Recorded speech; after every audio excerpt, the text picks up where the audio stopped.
নড়াইলের কালিয়া উপজেলার জয়নগর ইউনিয়নে আধিপত্য বিস্তারকে কেন্দ্র করে প্রতিপক্ষের হামলায় আকরাম শেখ নামে এক প্রবাসী নিহত হয়েছে। বুধবার 12 মার্চ সন্ধ্যা 7টার দিকে চায়ের দোকানে চা খাওয়ার সময় পিছন থেকে প্রতিপক্ষরা অতর্কিতভাবে হামলা করে তাকে হত্যা করে।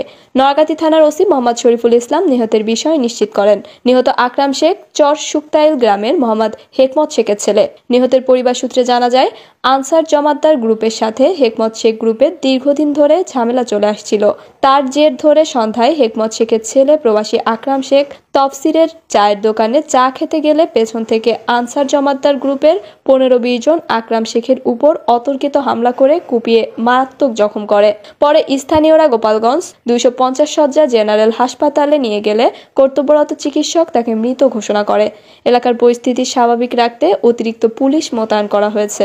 পাশাপাশি সেনাবাহিনীও মোতায়েন রয়েছে এবং আনসার জমাদ্দারের বাড়ি থেকে দেশীয় অস্ত্র উদ্ধার করেছে আইন শৃঙ্খলা বাহিনী।